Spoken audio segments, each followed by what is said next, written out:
Hello everyone, कैसे हैं सभी लोग। Welcome welcome welcome boys and girls, this is CJ and ये है कानून का जुनून।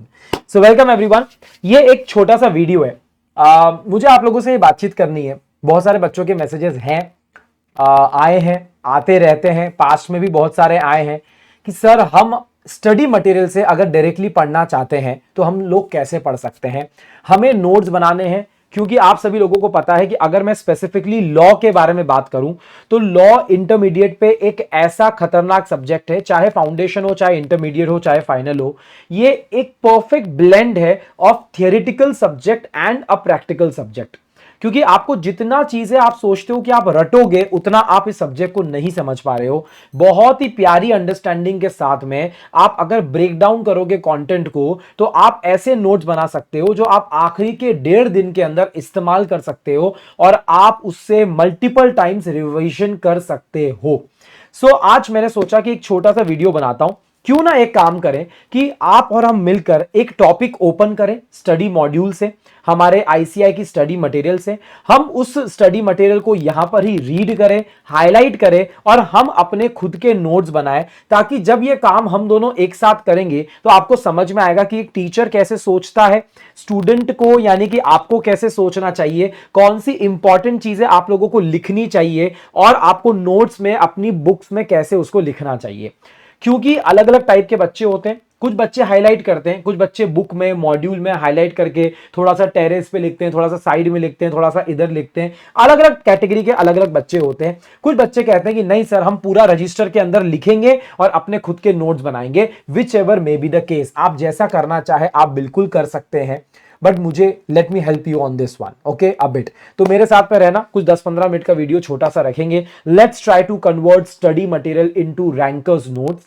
एंड बोनस चीज ये है कि मैं जिस तरीके से मेरी स्टार शीट्स बनाता हूं, मैं आपको वो भी दिखाने वाला हूं एंड में, कि हम लोग जिस तरीके से नोट्स बनाएंगे उस तरीके से आप अपनी खुद की you can build your own star sheets as well. So come on, let's start. And देखें, एक काम करें, आज हम कौन सा टॉपिक लेने चाहेंगे, how to convert study material into rankers notes में। हाँ, हम लोग एक काम करते हैं, हम लोग ना आज एक टॉपिक उठाते हैं जिसमें मेरी इच्छा है स्वेट इक्विटी शेयर्स के टॉपिक को हम लोग यहां पर उठाएंगे।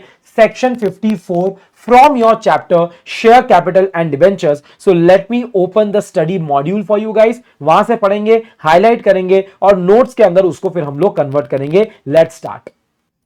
चलिए तो स्टार्ट करते हैं। सबसे पहले हम लोग मॉड्यूल से इस पूरे टॉपिक को रीड आउट करते हैं। मैं वीडियो को बहुत छोटा और क्रिस्प रखूंगा ताकि आप लोग अपने नोट्स बनाने में आपको ये पूरा प्रोसेस बहुत हेक्टिक ना लगे। अब जैसे आप लोगों को पता है, स्वेट इक्विटी शेयर्स सेक्शन 54 का एक ऐसा इंपॉर्टेंट टॉपिक है share capital and debentures chapter से, जो कॉन्सेप्चुअली आप लोगों को समझ में आना चाहिए। एट द सेम टाइम आपको उसके नोट्स बनाने आने चाहिए, क्योंकि इंटरमीडिएट में it's everything about the procedure, it's everything about the conditions, जो प्रोविजन आप लोगों को बोलता है कि आप लोगों को लिखना है।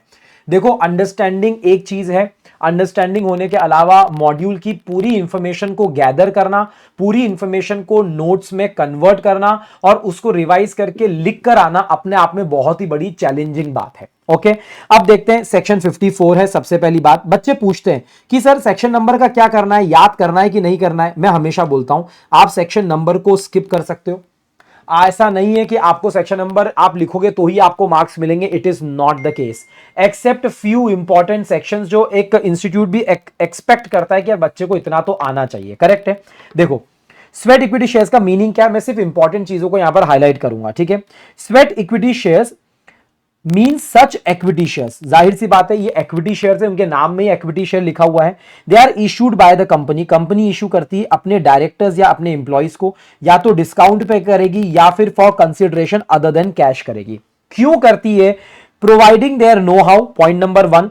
Making available rights in the nature of intellectual property rights, यानी कि आईपीआर, आईपीआर के फॉर्म में कुछ पॉइंट्स अवेलेबल करवाने के लिए, या फिर कोई वैल्यू एडिशन करते हैं, आप उसको और भी किसी नाम से बुला सकते हो। बेसिकली नो हाउ है, वैल्यू एडिशन है, आईपीआर प्रोवाइड करने पर कंपनी इशू करती है अपने डायरेक्टर्स को और अपने इंप्लॉइज को, डिस्काउंट पे करेगी या फिर other than consideration other than cash में करेगी। अब मेरी बात सुनना, ये क्यों किया जाता है? इंप्लॉइज को मोटिवेटेड रखने के लिए। स्वेट इक्विटी शेयर्स एक डिफरेंट कॉन्सेप्ट है देन ईसॉप्स। अब देखो मॉड्यूल में खुद ने बोला है कि ये ईसॉप अलग है और स्वेट इक्विटी शेयर्स अलग है। जब भी हम क्लास में पढ़ाते हैं तो आप लोगों को ये बोलते हैं, मैंने तो मेरी क्लास में हमेशा लिखवाया है ईसॉप्स और स्वेट इक्विटी के बीच में डिफरेंस भी हम लोगों ने देखा है। अगर समय रहेगा तो लास्ट में मैं आपको ये भी बताऊंगा, ठीक है ना। 54 ने कुछ कंडीशंस रखी, तो हमको भी वो कंडीशंस हमारे नोट्स में लिखनी पड़ेगी, बराबर है। Prior to issue of sweat equity shares, sweat equity shares को इशू करने के पहले आप लोगों को ये कंडीशंस फुलफिल करनी पड़ेगी, यानी कि कंपनी को फुलफिल करनी पड़ेगी, ठीक है। Apart from designates these at equal footing to equity shares. अब ये इंपॉर्टेंट पॉइंट है, क्या दूसरे इक्विटी शेयर्स और स्वेट इक्विटी शेयर्स अलग अलग होते हैं? क्या स्वेट इक्विटी शेयर्स को नॉर्मल इक्विटी शेयर से ऊपर नीचे रखा जाता है? The answer is no. इन्होंने यहां पर आगे लिखा है स्टेटस क्या होता है स्वेट इक्विटी शेयर्स का। स्वेट इक्विटी शेयर्स और उनको होल्ड करने वाले जो होल्डर्स होते हैं उनको ये क्लियरली बात बोली गई है कि आपका जो रैंक होगा वो पारी पासू होगा विद अदर शेयर होल्डर्स। पारी पासू का मतलब होता है इक्वल फुटिंग पे।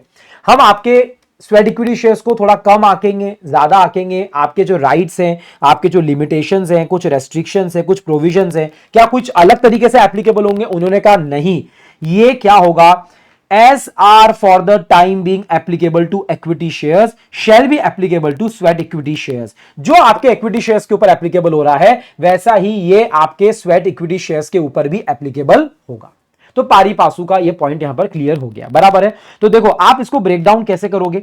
पहली बात आपको इसकी डेफिनेशन लिखनी पड़ेगी, करेक्ट है। मुझे समझ में आ रहा है कि डायरेक्टर कौन होगा, इंप्लॉइज कौन होगा, हमको ये भी लिखना रहेगा, है ना। वाई, हमको वाई लिखना रहेगा कि स्वेट इक्विटी शेयर्स क्यों दिया जाता है, एट व्हाट रेट दिया जाता है, हमको ये भी लिखना पड़ेगा। कौन देता है, हु, हमें इसका भी जवाब देना पड़ेगा, बराबर है। तो ये पूरी डेफिनेशन के अंदर इतने सारे ब्रेकडाउन हम लोगों ने करें, बराबर है। ईसॉप्स में और स्वेट इक्विटी में हम लोगों को डिफरेंस देखना पड़ेगा। ये आप कब बना पाओगे? जब आप ईसॉप्स पढ़ोगे तब, ठीक है। स्टेटस आप लोगों को यहां पर लिखना पड़ेगा। अपन ये ना ब्रेक डाउन कर रहे हैं और अपन उसको फिर अपने नोट्स में कन्वर्ट करेंगे, बराबर है। पारी पासू रैंकिंग पे है, ये बात इंपॉर्टेंट है, ये हमारे नोट्स में आना चाहिए। अब मेरी बात सुनना, कंडीशंस पे आ जाओ। क्या क्या कंडीशंस होगी स्वेट इक्विटी शेयर्स के लिए? Let's see, come on. देखो सबसे पहली condition, a company may issue sweat equity shares if all the following conditions are fulfilled। ऐसा नहीं है कि कोई एक आधी कंडीशन हमको फुलफिल करनी है, हमको सारी की सारी कंडीशंस यहां पर फुलफिल करनी पड़ेगी। चलो देखते हैं सबसेक्शन नंबर 1 के अंदर क्या बात बोली जा रही है कंडीशंस के साथ में।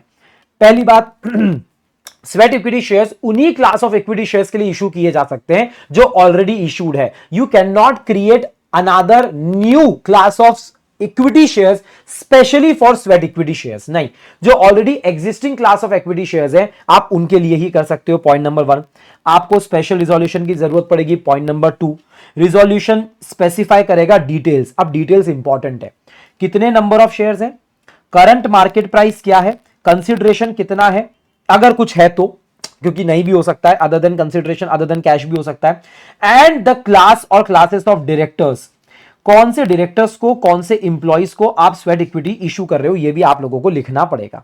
इसके बाद में उन्होंने बोला the issue of sweat equity shares must be in accordance with the regulations and rules. भैया रेगुलेशन रूल्स को फॉलो करना। अब हमें पता है ये बात कहां जा रही है, अगर आप लिस्टेड हो तो आपको सेबी को फॉलो करना पड़ेगा, और अगर आप लिस्टेड नहीं हो तो आप रूल नंबर 8 को फॉलो कर लीजिए, एज सिंपल एज दैट। कभी भी ट्रू एंड फॉल्स को या फिर एग्जांपल्स को छोड़ना मत। वहां से इंस्टीट्यूट आपको एक पॉइंट बताना चाहता है, उस पॉइंट से ना वो आपको कुछ ना कुछ हिंट दे रहा है। इन्होंने क्या बोला, a company that incorporated and commenced on 9th of November 2022, वो स्वेट इक्विटी शेयर इशू करना चाहती है 8 नवंबर 2023 को, यानी कि एक साल के अंदर अंदर 9 नवंबर से आपका 8 नवंबर 2023, एक साल में वो स्वेट इक्विटी शेयर इशू कर रही है। क्या वो कर सकती है? पहला प्रश्न आता है कि प्रश्न आया ही क्यों? क्योंकि पहले एक जमाने में ऐसा हुआ करता था कि स्वेट इक्विटी शेयर्स के लिए एक कंडीशन हुआ करती थी, not less than 1 year has elapsed. Company को 1 साल हो जाना चाहिए स्वेट इक्विटी इशू करने के लिए। ऐसी पहले एक कंडीशन हुआ करती थी जो कि अब नहीं है, इसलिए इसका आंसर है फॉल्स। अब यहां से भी इंस्टीट्यूट प्रश्न पूछ सकता है, आपको ध्यान में रहना चाहिए, बराबर है। There is no condition as to regarding the age of the company. Correct है। अब कुछ इंपॉर्टेंट प्रोविजंस हमसे बोले जा रहे हैं रूल नंबर 8 के। अब रूल नंबर 8 हमको हमारे नोट्स में डालना पड़ेगा। पहले इंप्लॉइज, इंप्लॉय में परमानेंट इंप्लॉय आएगा, जो इंडिया में हो या आउटसाइड इंडिया हो कोई फर्क नहीं पड़ता। डायरेक्टर आएगा, चाहे होल टाइम डायरेक्टर हो या फिर होल टाइम डायरेक्टर ना हो, कोई फर्क नहीं पड़ता। इंप्लॉय और डायरेक्टर एक कंपनी के ही बात कर रहे हैं? नहीं, कंपनी के भी हो सकते हैं, सब्सिडरी के भी हो सकते हैं, होल्डिंग कंपनी के भी हो सकते हैं, इंडिया में भी हो सकती है, आउटसाइड इंडिया में भी हो सकती है, मतलब कि सारे कॉम्बिनेशन यहां पर आ जाएंगे। वैल्यू एडिशन का मतलब क्या है? देखो भैया, वैल्यू एडिशन के अंदर आपका आईपीआर आएगा, बराबर है। कोई एक्चुअल या एंटिसिपेटेड इकोनॉमिक बेनिफिट जो कंपनी डिराइव करने वाली है या कर चुकी है, कोई एक्सपर्ट की आप हेल्प लेते हो, कोई प्रोफेशनल की आप हेल्प लेते हो और वो आपको ऐसा बेनिफिट दे रहा है जिससे आपको एक इकोनॉमिक बेनिफिट मिलने वाला है या मिल चुका है, तो वो भी वैल्यू एडिशन के अंदर आता है। नो हाउ आपका वैल्यू एडिशन के अंदर आता है। आईपीआर को अवेलेबल करना वैल्यू एडिशन के अंदर आता है, बराबर है। जिसके लिए अभी तक आपने कंसिडरेशन नहीं दिया है और for which the consideration is not paid or included in the normal remuneration, normal remuneration में उसकी कोई भरपाई नहीं होगी, तो आपको एक्स्ट्रा थोड़ा बियॉन्ड जाकर करना पड़ेगा। अब देखो आपके पास में क्या क्या चीजें आती है।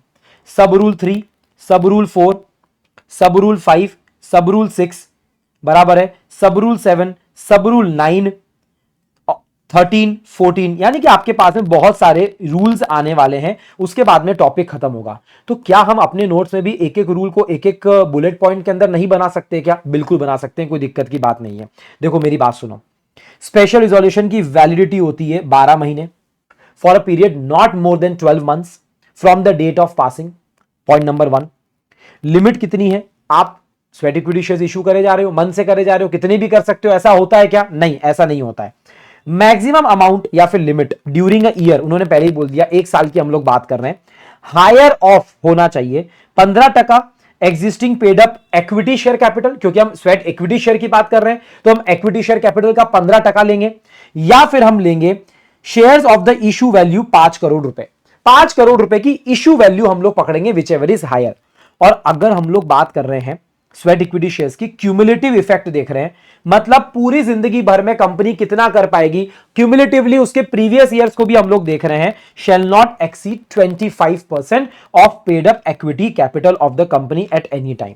किसी भी समय पर 25% of total equity paid up share capital से आप 25% से ज्यादा नहीं जाना चाहिए। हां, अगर स्टार्टअप कंपनी है तो 50% जा सकता है। स्टार्टअप कंपनी 10 साल वाली डेफिनेशन के अंदर आती है।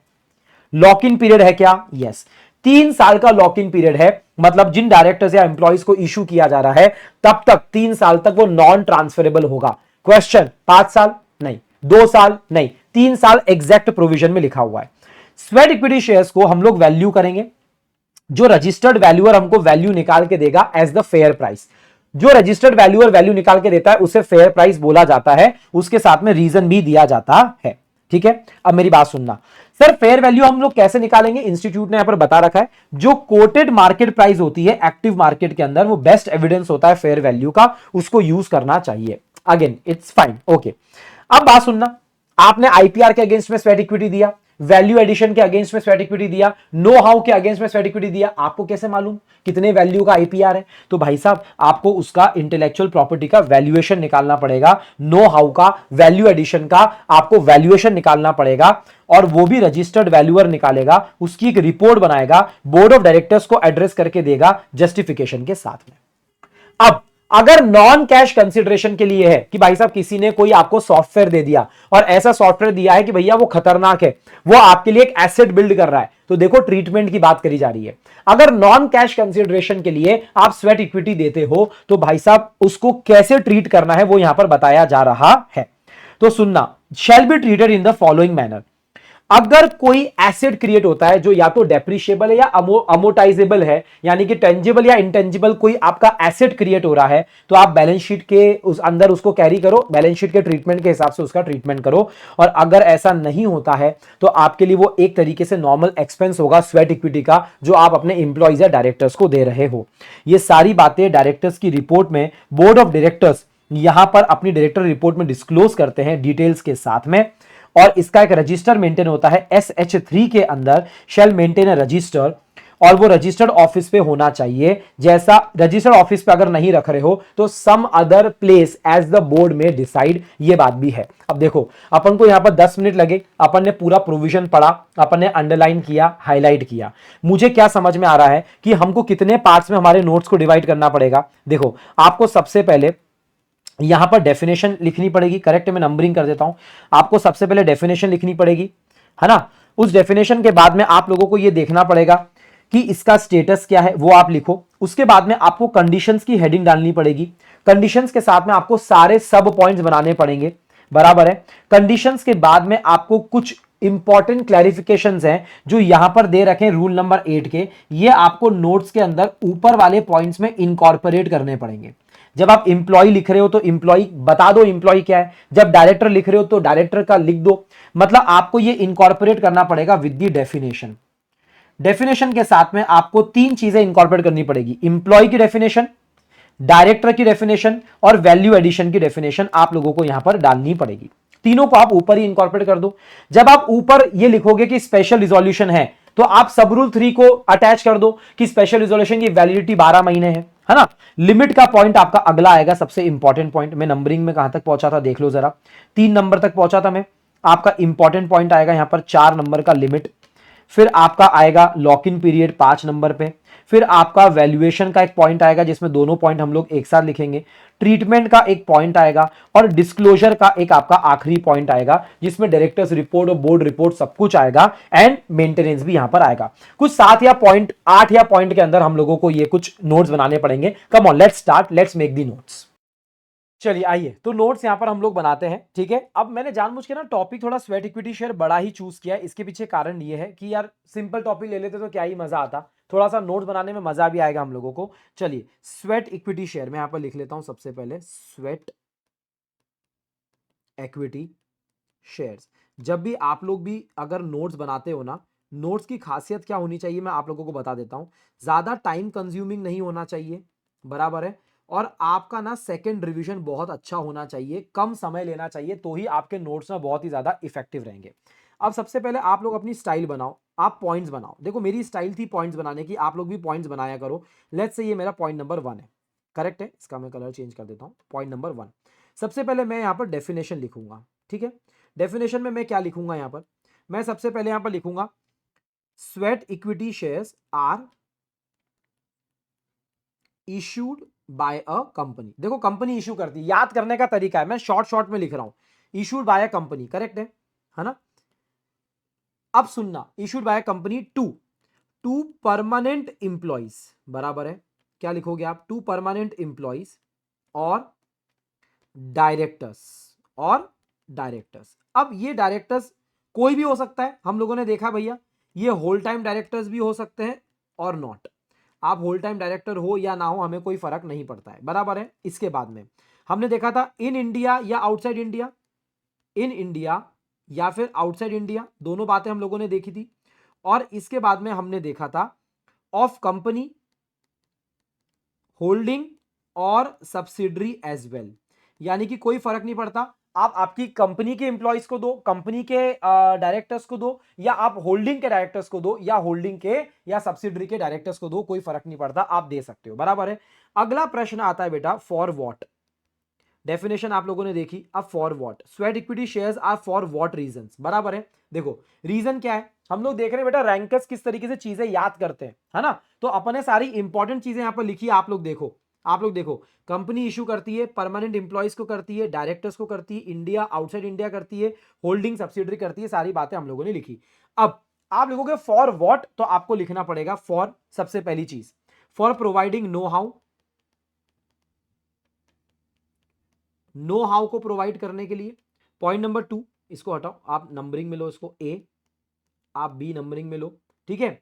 For intellectual property rights IPR, बराबर है। एंड फॉर वैल्यू एडिशंस, इन तीनों के लिए आप यहां पर क्या करते हो, आप स्वेट इक्विटी शेयर्स यहां पर इशू करते हो, करेक्ट है ना। अब आप इसके लिए हो for what amount, for what amount, ये समझने के लिए बेटा, समझने के लिए, है ना। फॉर व्हाट अमाउंट, तो यहां पर आप लोगों को पता है हम लोग एट डिस्काउंट और consideration other than cash, consideration other than cash. ये आपकी ना पूरी डेफिनेशन यहां पर कवर हो गई, आप लोग देख लो, पूरी डेफिनेशन आप लोगों की यहां पर कवर हो गई है, बराबर है, करेक्ट है। इक्वल फुटिंग वाला आप नहीं भी लिखो तो एग्जाम पर्सपेक्टिव से इतना इंपॉर्टेंट नहीं है, आप इसको स्किप कर सकते हो। अब हम लोग ना डायरेक्टली यहां पर एक्सेप्शंस के ऊपर आते हैं, चलो आओ, सॉरी नॉट एक्सेप्शंस, कंडीशंस के ऊपर आते हैं। चलो कंडीशंस क्या चाहिए, आपको याद होना चाहिए कंडीशंस यहां पर, ठीक है, किसके साथ में चलेगी, रूल नंबर 8 के साथ में चलेगी, रूल नंबर 8 के साथ में, राइट, ठीक है। चलो क्या क्या रिक्वायरमेंट है मेरे साथ में बोलता जाना। आर्टिकल ऑफ एसोसिएशन तो ऑब्वियसली चाहिए, स्पेशल रिजोल्यूशन चाहिए, यहां पर आप लिखो एकदम शॉर्ट में, validity 12 months from the passing, जब से आपने पास किया है तब से 12 महीने के अंदर आपका एसआर का वैलिडिटी रहता है, मैंने आप लोगों को बताया था, बराबर है। सबसे इंपॉर्टेंट बात, एसआर पास होता है तो उसके साथ में एक्सप्लेनेटरी स्टेटमेंट पास होगा। अच्छा, एक्सप्लेनेटरी स्टेटमेंट में हम लोग क्या क्या चीजें लिखते हैं जरा बताओ, हम लोगों ने पढ़ा था। पहली बात, आप नंबर ऑफ शेयर्स लिखते हो कि कितने शेयर्स आप स्वेट इक्विटी में दे रहे हो, पॉइंट नंबर 1। आप किसको दे रहे हो, टू हुम, यानी कि कौन से एम्प्लॉयज को दे रहे हो, कौन से डायरेक्टर्स को दे रहे हो, करेक्ट है, आप ये लिखते हो। फॉर व्हाट, यानी कि क्या चीजें प्रोवाइड की गई है, आईपीआर एक्सेट्रा, क्या प्रोवाइड किया गया है। आप करंट मार्केट प्राइस भी यहां पर लिखते हो, करंट मार्केट प्राइस, करेक्ट है। ये सारी चीजें आ गई आप लोगों की एक्सप्लेनेटरी स्टेटमेंट के अंदर। इंपॉर्टेंट बात अगली जो हम लोगों ने पढ़ी थी बेटा, वो क्या थी कि for existing class of shares, for existing class of shares ही आप कर सकते हो, है ना, जो ऑलरेडी एग्जिस्ट करते हैं उनके लिए। आप नई क्लास ऑफ शेयर्स यहां पर क्रिएट नहीं कर सकते हो, एज सिंपल एज दैट, ठीक है। अगला पॉइंट आया था सुंदर पॉइंट, लिमिट। लिमिट के लिए आप लोग कैसे लिखोगे, देखो नोट से फटाफट रिवीजन करना है हम लोगों को, सिंपल सी बात है। देखो अब यहां पर ईयर लिमिट है, पर ईयर लिमिट, और साथ में आपको क्या है, ओवरऑल लिमिट, बराबर है। दोनों लिमिट है जो हम लोगों को यहां पर चेक करनी रहेगी, राइट। पर ईयर लिमिट आपकी कितनी है, पर ईयर लिमिट में आप लोगों को बता रखा है 15% of paid up equity shares, equity capital, बराबर है, करेक्ट है। 15% of paid up equity capital है। ये कट क्यों रहा भाई, इधर आ जा तू, इधर आ जा, हाँ ठीक है। अब ओवरऑल अगर हम लोग देखो पूरे सालों के मिलकर, रुक जाओ इसको सही करते हैं पहले अपन, है ना, इसको अच्छे से लिखते हैं, पूरा लिमिट लिखते हैं। मैं इसी तरह लिखता हूं 15% of paid up equity share capital और 5 करोड़ इन इशू प्राइस, बराबर है, 5 crore in value whichever is higher, इसमें से जो भी हायर होगा वो आप ये लगा सकते हो, ठीक है। और आपका ओवरऑल लिमिट कितना होता है, आपका ओवरऑल लिमिट यहां पर दे रखा है which could be 25% of paid up equity share capital, for startup companies it is 50%, startup companies के लिए 50% है, एज सिंपल एज दैट, ठीक है। ये सारी बातें हो गई। अब मेरी बात सुनो, इसके एक्स्ट्रा पॉइंट चलते जाएंगे। बताओ भैया, लॉक इन कितना है, lock in period exactly 3 years है, राइट, एग्जैक्टली 3 इयर्स। यहां पर आप लिखो ना 5 हो सकता है ना 2 हो सकता है, क्रॉस कर दो, कोई दिक्कत की बात नहीं है, ठीक है। अब यहां पर बात करो डिस्क्लोजर की।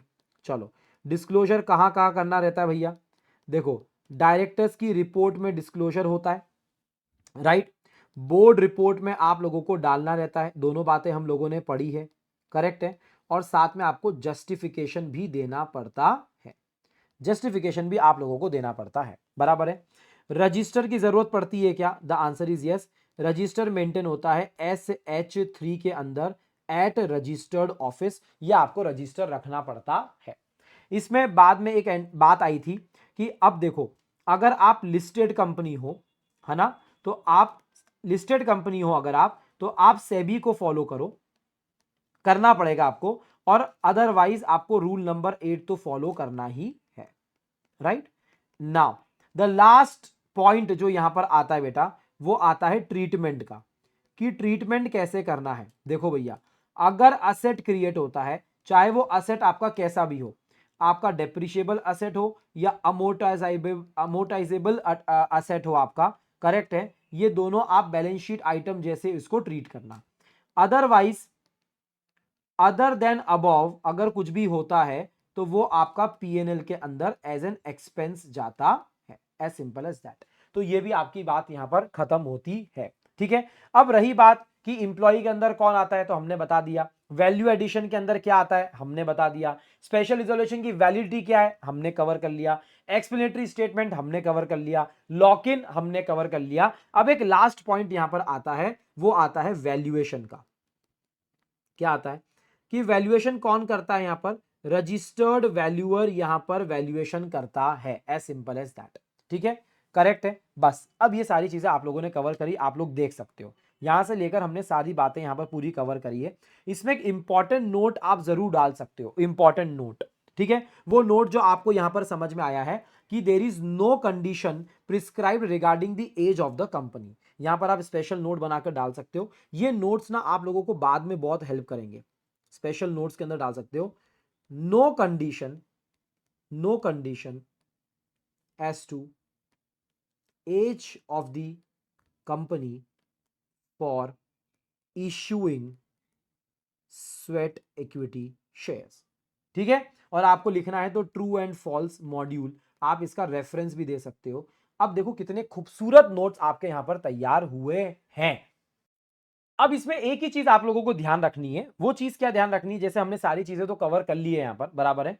आपको यहां ध्यान रखना है कि जैसे आपको पता है कि यार मुझे आगे जाके ना यहां पर एक डिफरेंस ड्रॉ करना पड़ेगा, करेक्ट है। तो आप एक काम करो, आप यहां पर डिफरेंस का ना यहां पर एक जगह छोड़ दो आप लोग, जहां पर आप एक जगह लिखो ईसॉप्स और एक जगह आप लिखो स्वेट इक्विटी शेयर्स। जैसे ही आप ईसॉप पढ़ोगे तो आप यहां पर ईसॉप का भी डिफरेंस लिख देना और स्वेट इक्विटी शेयर्स का आमने सामने डिफरेंस लिख देना। इस तरीके से ना नोट्स बनाए जाते हैं जो आप ना फटाफट जिनसे आप रिवाइज कर सकते हो, एज सिंपल एज दैट। ठीक है, चलिए आई होप आप लोगों को मजा आया होगा, है ना। अगर आप लोगों को मेरी ये 3 स्टार शीट चाहिए तो मैंने 3 स्टार शीट के अंदर सारे पॉइंट यहां पर डाल रखे हैं। डेफिनेशन, डिस्काउंट पे, वैल्यू एडिशन, आईपीआर, है ना, नो हाउ, एक्सेप्शन है 53 का, एसआर, एसआर की validity, limit, existing class, 3 years, disclosure, एसएच3, सेबी, ट्रीटमेंट, है ना, इंप्लॉइज की डेफिनेशन, ये सब कुछ मैंने यहाँ पर डाल रखा है। आई होप आप लोगों को अच्छा लगा होगा। इस वीडियो को मैंने शॉर्ट एंड सिंपल रखने की कोशिश करी है।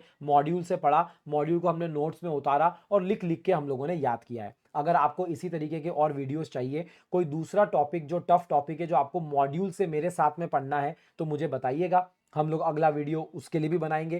कमेंट करिए नीचे और कौन से टॉपिक्स है जो आपको इस मॉड्यूल के कन्वर्जन वाली सीरीज के अंदर चाहिए, and I will make the video on that as well. But इस वीडियो के लिए इतना ही। Thank you so much, bye bye, take care, this is CJ signing off. I will see you guys in the next one with a different topic and with a lot more energy. Until then, thank you so much. Bye bye. Take care. And most importantly, love you all. Thank you so much, guys. Bye bye. Bye, बच्चा लोग।